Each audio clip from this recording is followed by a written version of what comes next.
नमस्ते दोस्तों, आज की इस रोमांचक कहानी में आपका स्वागत है। मेरा नाम वंशिका है। मैं छत्तीसगढ़ के सूरजपुर जिले की रहने वाली हूँ और मैं अपने पति की दूसरी पत्नी हूँ।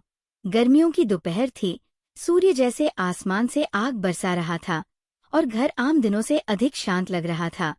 मैं रसोई में खड़ी थी, ताजगी भरे सब्जी के लिए गोभी काट रही थी और अपने विचारों को व्यस्त रखने की कोशिश कर रही थी। मेरे पति हमेशा की तरह काम में व्यस्त थे, जो हमारे परिवार से ज्यादा उनका समय मांगता था। मैंने उनके लंबे घंटों की इंतजार और इसके साथ आने वाली तन्हाई की आदत डाल ली थी। लेकिन आज का दिन कुछ अलग सा महसूस हो रहा था, क्योंकि गौतम, मेरा 20 साल का सौतेला बेटा, अचानक रसोई में आ गया। उसकी मौजूदगी हमेशा सहज और ऊर्जा से भरी रहती थी, जो कमरे में आते जी उसमें जान डाल देती थी। वर्षों से मैंने उसे अपने परिवार का हिस्सा मान लिया था, लेकिन हाल ही में मैंने उसके व्यवहार में छोटे छोटे बदलाव महसूस करी थी और उन्हें नजरअंदाज करना अब मेरे लिए मुश्किल हो रहा था। कुछ मदद चाहिए? आते ही उसने पूछा। तब उसकी आवाज सामान्य थी, लेकिन उसमें हल्की झिझक महसूस हो रही थी। उसने मेरी ओर देखा, फिर उन फलों की ओर जिसमें मैं सलाद काट रही थी। तब मैं बिना आंचल लिए सर पर सलाद काटे जा रही थी और उसकी नज़र मुझ पर एक पल के लिए ठहर सी गई थी।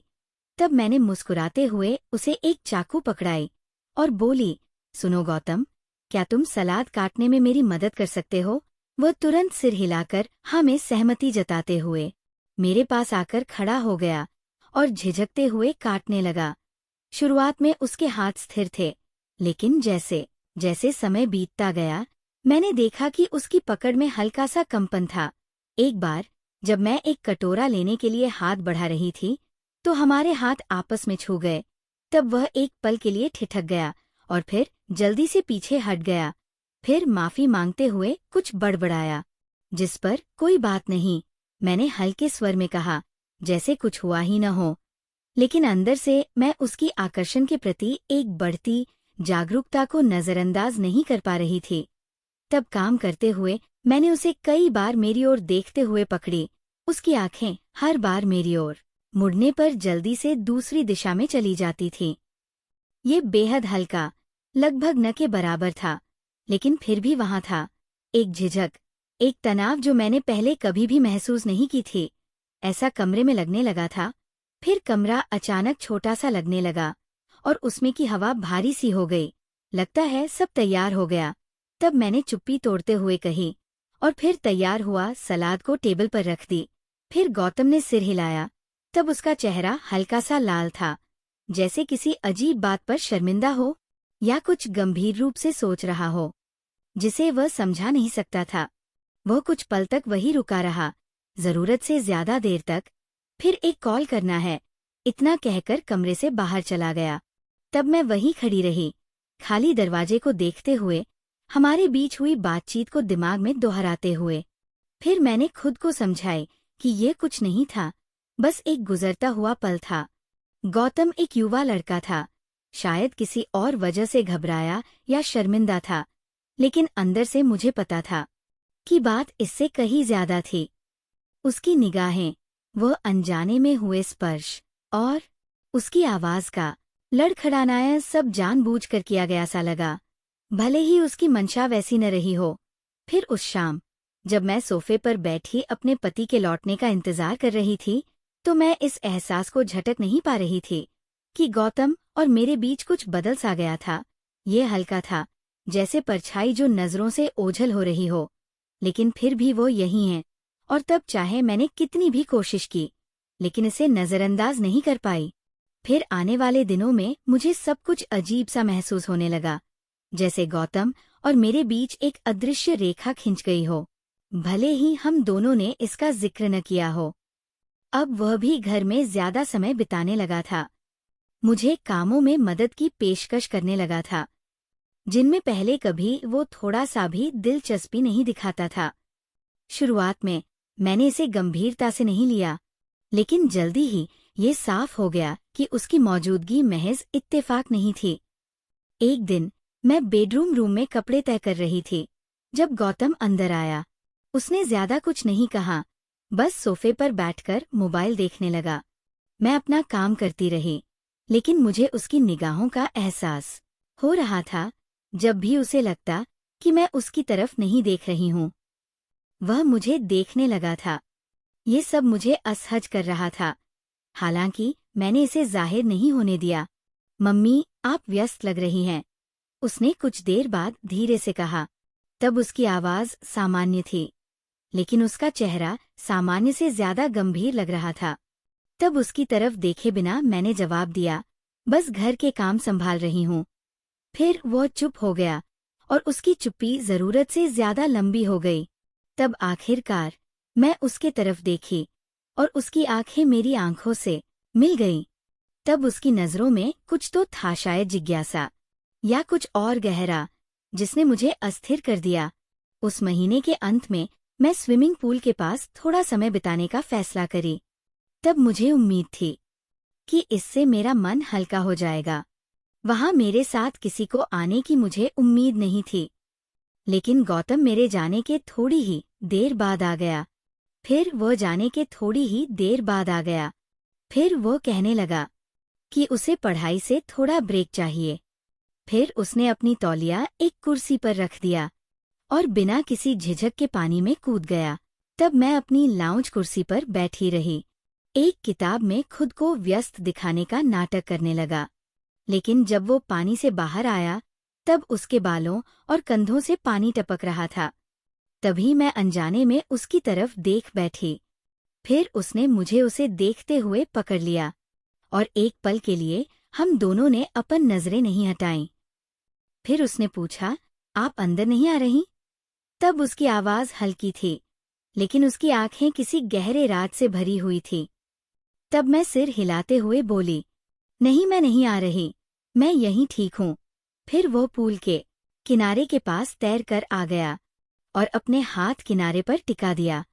तब उसकी नजरें मुझ पर इस तरह से बरस रही थी, जो मुझे अंदर से उत्तेजित करने लगी थी। मुझे अपने भीतर गर्मी का एहसास होने लगा, जो सूर्य की गर्मी से नहीं, बल्कि हमारे बीच की खिंचाव भरी ऊर्जा से थी। तभी उसने नर्म शब्दों में कहा, मम्मी, आप पिछले कुछ दिनों से चुप-चुप सी लग रही हैं। इस पर मैं अपनी कंधे ऊंचा करके और बात टालने की कोशिश करते हुए बोली, बस थोड़ी थकी हुई हूँ, शायद। फिर गौतम ने और कुछ नहीं कहा, लेकिन जिस तरह से उसने मेरी ओर देखा, उससे यह साफ था कि वह मेरे जवाब से संतुष्ट नहीं था। फिर कुछ देर बाद वह पूल से बाहर निकला और अपना तौलिया उठाया और अपने बदन को पोंछने लगा। फिर जैसे ही वह मेरे पास से गुजरा, उसके शरीर से गिरती पानी की बूंदें गर्म फर्श पर छिटक रही थी, जिससे मेरे दिल की धड़कन तेज हो गई। उसके जाने के बाद के खामोश लम्हों में मैं वहीं बैठी रही, सब कुछ अपने दिमाग में दोहराते हुए। तब मैं इस बात से इनकार नहीं कर सकती थी कि कुछ तो हो रहा था, कुछ ऐसा जिसे मैं सामना करने के लिए तैयार नहीं थी। जिस तरह से वह मुझे देखता था, जिस तरह से वह मेरे पास आकर रुकता था, अब यह उसकी मासूमियत नहीं थी। अब मुझे लगने लगा था कि ये जानबूझकर कर रहा था, और इसका जो प्रभाव मेरे अंदर जो हो रहा था, उसे नजरअंदाज करना असंभव था। अब रात देर हो चुकी थी और घर शांत था। मैं अपने मन को शांत करने के लिए पानी लेने रसोई में गई थी। तब मुझे अपनी सांसें भारी लग रही थी, केवल गर्मी की वजह से नहीं, बल्कि उस तनाव के कारण जो पिछले कुछ हफ्तों से बढ़ता जा रहा था। खैर, अब मुझे रसोई में वहां गौतम के होने की उम्मीद नहीं थी, लेकिन तब भी वो वहां बिना शर्ट के फ्रिज पर झुका हुआ था और फ्रिज में कुछ ढूंढ रहा था। तभी मैं उससे सामान्य दिखने की कोशिश करते हुए, हालांकि मेरी आवाज मेरे अंदर की घबराहट को जाहिर कर रही थी, तभी मैं पूछी, गौतम बेटा, तुम इतनी रात गए जाग रहे हो? नींद नहीं आ रही थी, उसने बिना मेरी तरफ देखे हुए जवाब दिया। फिर उसने फ्रिज बंद किया और मेरी तरफ मुड़ा। फिर उसकी आंखें मेरी आंखों से मिलीं। तब उसके चेहरे पर कुछ ऐसा था जिससे मेरी सांसें थम सी गई, एक अजीब सा मेल जो उसके नजरों का था और उसके हिम्मत का था। तब कुछ देर तक हम दोनों ने कुछ नहीं कहा। तब बस हमारे बीच की खामोशी गूंज रही थी। उन शब्दों से भरी हुई जो हम में से कोई कहने की हिम्मत नहीं कर पा रहा था। तब मैं उसकी नजरों का अपने वजूद पर बोझ महसूस कर सकती थी। तब उसकी आंखें मेरे हाथ में पकड़े गिलास पर नहीं, बल्कि मेरे चेस्ट पर टिकी हुई थी। तभी उसने कहा, मम्मी मैं तुमसे कुछ पूछना चाहता था। तब उसकी आवाज में झिझक थी। मैं सिर झुकाए, जैसे बात को हल्का दिखाने की कोशिश कर रही थी। फिर बोली, क्या गौतम बेटा? तब वो थोड़ा झिझका। फिर अगले पल ही वो एक कदम मेरे पास आ गया और बोला, मम्मी आप इतनी सुंदर क्यों हो? क्या आपने कभी महसूस किया है कि आप वहां नहीं हो, जहां आपको होना चाहिए? बस एक मौका देकर देखो, मैं सब ठीक कर दूंगा। तब उसका सवाल और जवाब ने मुझे चौंका दिया। फिर मैं उसके चेहरे को देखने लगी, ये समझने की कोशिश करते हुए कि इसके कहने का क्या मतलब है। थोड़ी देर बाद मैं बोली, तुम कहना क्या चाहते हो गौतम बेटा? उसने धीरे से कहा, मेरा मतलब है जैसे कि आप किसी और चीज के लिए बनी हो, किसी और बड़ी चीज के लिए जो आपके अंतरात्मा को सुकून से भर दें। लेकिन देखिए ना, आप ऐसी जिंदगी में फंसी है जो आपके लिए बनी ही नहीं है। तब मुझे नहीं पता था कि उसके इस बात का जवाब कैसे दूं, क्योंकि तब उसके शब्दों की वार ने जिस तरह से मेरे अंदर दबी हुई भावनाओं को जान लिया था, जो मुझे अंदर से हिलाकर रख दिया। इससे पहले कि मैं कोई जवाब सोच पाती, वह एक कदम और करीब आ गया, इतना पास कि मैं उसकी मौजूदगी की गर्मी महसूस करने लगी। फिर मैं कहना शुरू की, गौतम बेटा। लेकिन तभी उसने मुझे बीच में ही रोक दिया और बोला, मम्मी मुझे पता है कि ये सब गलत है। तब उसकी आवाज कांप रही थी। मुझे पता है कि मुझे ऐसा महसूस नहीं करना चाहिए, लेकिन मैं इसे रोक नहीं पा रहा हूँ। मैंने बहुत कोशिश किया, लेकिन मैं नहीं रोक पा रहा। आदित्य की ये बातें सुनकर मैं उसकी तरफ देखी। तब मेरा दिल इतनी जोर से धड़क रहा था कि मुझे लगा वह भी इसकी धड़कन सुन सकता होगा। फिर मैं धीरे से बोली, गौतम, हम नहीं कर सकते। तब मेरी आवाज अचानक फुसफुसाहट में बदल गई थी। तब वो थोड़ा भी नहीं हिला और ना ही उसने अपनी नजरें मुझ पर से हटाया। तब मुझे वह एक भूखे शेर की तरह देखे जा रहा था। फिर बोला, मम्मी मैं हर वक्त तुम्हारे बारे में सोचता हूँ।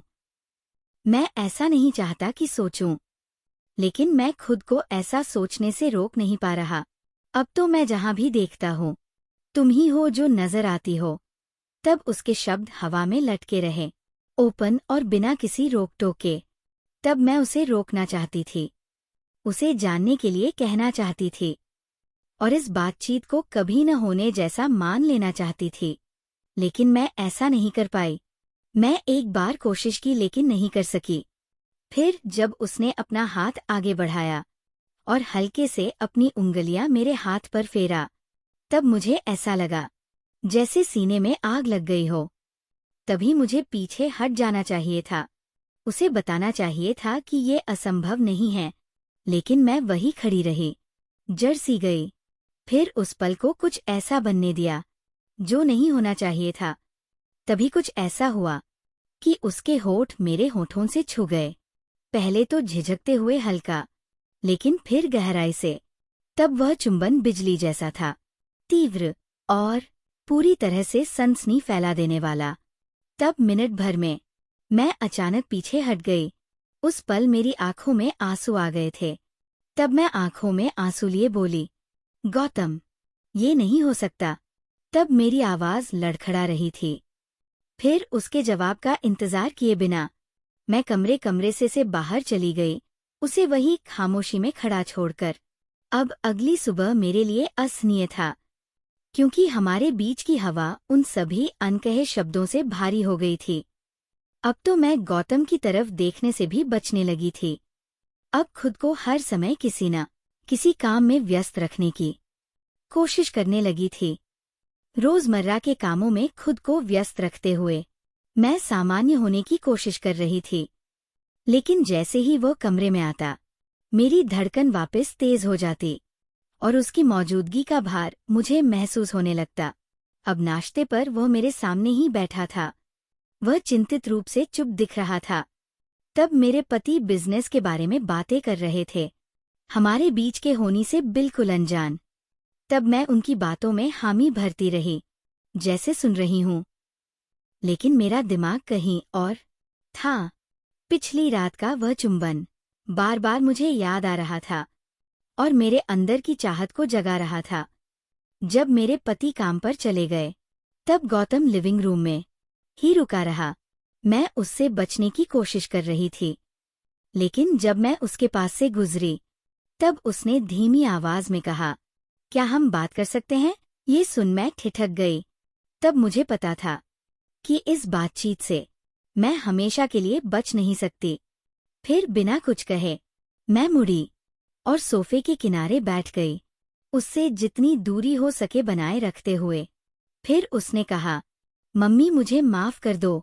तब उसकी आवाज पछतावे से भरी हुई थी। वो आगे कहने लगा, मुझे ऐसा नहीं करना चाहिए था। मैं तुम्हारे लिए पागल हो गया था, लेकिन मैं सच में तुम्हारे लिए चीजें और मुश्किल नहीं बनाना चाहता था। तब मैं सिर हिलाई, क्योंकि मेरे हाथ गोद में मजबूती से बंधे हुए थे। फिर बोली, गौतम, जो कुछ भी कल रात हुआ वो दोबारा नहीं हो सकता।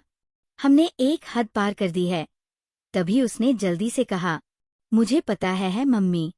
फिर थोड़ा आगे झुकते हुए बोला, मुझे पता है कि ये गलत है, लेकिन मैं ये भी नहीं दिखावा कर सकता कि मुझे ऐसा महसूस नहीं होता। आप मेरे लिए सबसे ज्यादा मायने रखती हो, जितना कोई और कभी नहीं रखता। तब उसके शब्द मेरे दिल को चीरते हुए निकल गए। तब मैं उसे रोकने और उसे दूर रहने को कहने की कोशिश कर रही थी, लेकिन उसकी आवाज में छिपी सच्चाई ने मुझे ऐसा करने से रोक दिया। लेकिन आखिरकार मैंने कहा, गौतम, ये सही नहीं है, न मेरे लिए, न तुम्हारे लिए, और न ही तुम्हारे पिता के लिए। ये सब कहते हुए मेरी आवाज कांप रही थी। मेरे द्वारा पिता का नाम लेने पर वो थोड़ा सहम सा गया, लेकिन पीछे नहीं हटा। फिर उसने कहा, मैं अपने जज्बात पर काबू नहीं पा रहा हूँ। तब उसकी आवाज फुसफुसाहट में बदल गई थी। फिर उसने कहा, मुझे पता है कि आप भी मुझे लेकर कुछ महसूस करती हो। ये मत कहो कि आप कुछ भी महसूस नहीं करती। तब हमारे बीच सच्चाई का बोझ भारी हो गया था। मैं अब और उसे झुठला नहीं सकती थी।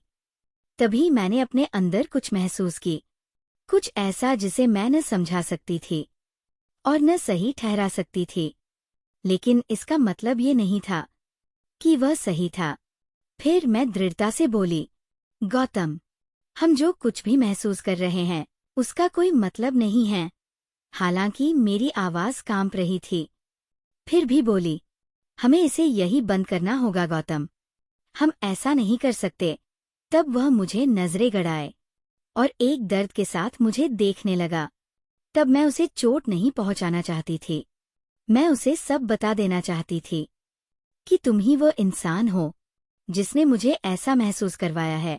तब मैं ये दिखावा नहीं कर सकती थी कि ये सब सच नहीं है, बल्कि सब कुछ बांटना चाहती थी। तब मैं जवाब देती। इससे पहले ही बालकनी में कार के आने की आवाज ने उस पल को तोड़ दिया। तब मेरा पति जल्दी घर लौट आया था। तब गौतम और मैंने घबराहट भरी नजरें एक दूसरे से मिलाईं, और वो जल्दी से उठा और बिना कुछ कहे अपने कमरे में चला गया। जैसे ही मैंने उसे लाश से जाते होते देखी, मेरे सीने में एक अजीब सी कसक उठी, जिसे मैं समझा नहीं पा रही थी। सीमाएं धुंधली हो चुकी थीं, मर्यादा टूट चुकी थी, और कुछ भी पहले जैसा नहीं रहेगा। मेरा दिल अपराध जन्म, वफादारी और उस भावना के बीच बंट चुका था जिसे मैं नाम देने की हिम्मत भी नहीं कर सकती थी। और पहली बार मुझे नहीं पता था कि अब मैं आगे क्या करने वाली थी। फिर जैसे ही मेरे पति घर के अंदर आए, मैंने खुद को सामान्य दिखाने की कोशिश की। तुम जल्दी आ गए, मैंने हंसने का नाटक करते हुए पूछा। हाँ, ऑफिस में मीटिंग कैंसिल हो गई, उन्होंने अपनी टाई ढीली करते हुए कहा। फिर मैं जल्दी से किचन में चली गई कुछ ऐसा करने की कोशिश में जिससे मेरे चेहरे के भाव छिप सकें, लेकिन मेरे भीतर का तूफान थमने का नाम नहीं ले रहा था। गौतम और मेरे बीच जो कुछ हुआ था वह मेरे दिमाग में लगातार घूम रहा था। रात का खाना खामोशी में ही बीता। उधर जब से गौतम अपने कमरे में गया था तब से बाहर नहीं आया था और मैंने भी उसे बुलाने की हिम्मत नहीं की। मेरे पति हमेशा की तरह काम और ऑफिस की बातें करते रहे, लेकिन मेरी दुनिया अब पहले जैसी नहीं रही थी। अगले दिन सुबह का माहौल ठंडा था, लेकिन मेरे अंदर की बेचैनी गर्म थी। मैं गौतम से नजरें मिलाने से बच रही थी, लेकिन जब उसने नाश्ते की मेज पर बैठते हुए मुझे देखा तब उसकी आंखों में वही गहराई थी। तभी उसने अचानक कहा, आज मैं दोस्तों के साथ बाहर जा रहा हूँ। इस पर मेरे पति ने बिना कुछ सोचे जवाब दे दिया कि अच्छा है। अब गौतम का बाहर जाना मेरे लिए राहत जैसा था। कुछ घंटों तक मैं खुद को शांत रखने की कोशिश कर सकती थी, लेकिन जैसे ही वो बाहर निकला मैंने महसूस किया कि राहत की जगह खालीपन ने ले ली थी।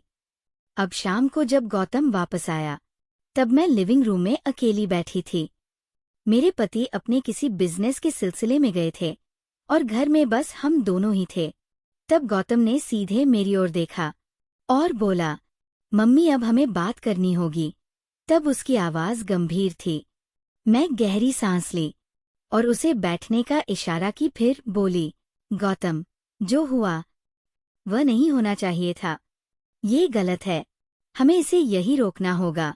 तब वह चुप रहा, लेकिन उसकी आंखें मुझे पड़ रही थीं। थोड़ी देर बाद आखिरकार कहा, मुझे पता है ये सही नहीं है, लेकिन जो मैं महसूस करता हूँ वह भी झूठा नहीं है और मुझे नहीं लगता कि आज भी इससे इनकार कर सकती हो। इस पर मैं बोली, गौतम, मैं तुम्हारे पिता की पत्नी हूँ। हमारी जिंदगी अलग अलग है, तुम्हें इसे समझना होगा। तब उसने गहरी सांस लिया और बोला, मैं आपको कभी कोई परेशानी नहीं दूंगा। मैं बस यही चाहता हूँ कि आप ये जानो कि मैं आपको कितना चाहता हूँ। लेकिन अगर आपके लिए इसे यही रोकना जरूरी है तो मैं इसे समझता हूँ। तब उसके शब्दों ने मेरे दिल को तोड़ दिया। मैं जानती थी कि वो सच कह रहा था, लेकिन जो सच मैं महसूस कर रही थी वह हमारी जिंदगी को बर्बाद कर सकता था। फिर अगले कुछ दिनों में गौतम ने मुझसे दूरी बनानी शुरू कर दिया। उसने घर में समय बिताना कम कर दिया और अपने दोस्तों के साथ ज्यादा बाहर रहने लगा। हमारे बीच की खामोशी अब एक समझौता बन चुकी थी। कुछ हफ्तों बाद उसने घोषणा किया कि वह शहर से बाहर पढ़ाई के लिए जा रहा है। मेरे पति ने ये सुनकर अपनी खुशी जताई, लेकिन मेरे भीतर एक खालीपन घर कर गया। जिस दिन वह गया मैं अपने कमरे में अकेली बैठी थी। उसने घर से निकलने से पहले मुझसे कुछ नहीं कहा, लेकिन जब मैं खिड़की से बाहर देख रही थी तब उसने पलटकर मेरी ओर देखा। तब उसकी आंखों में आंसू थे, लेकिन उसके चेहरे पर एक हल्की मुस्कान भी थी, जैसे कह रहा हो, सब ठीक हो जाएगा। उसके जाने के बाद मैंने अपने अंदर के संघर्ष को धीरे धीरे स्वीकार कर लिया। मैं जानती थी कि जो हुआ वह कभी नहीं होना चाहिए था, लेकिन जो भावनाएं हमारे बीच पनपीं वे भी झूठी नहीं थीं। अब जीवन फिर से सामान्य दिखने लगा था, लेकिन हर बार जब मैं अकेली होती मुझे वह पल याद आ जाता और उन यादों के साथ अब एक अधूरी कहानी का बोझ मेरे दिल में हमेशा के लिए बस गई थी। तो दोस्तों, ये थी हमारी आज की छोटी सी कहानी। अगर आपको ये कहानी पसंद आई हो तो इसे लाइक करें और अपने दोस्तों के साथ शेयर करें। आगे भी ऐसी ही रोमांचक कहानियों के लिए हमारे चैनल को सब्सक्राइब जरूर करें। धन्यवाद।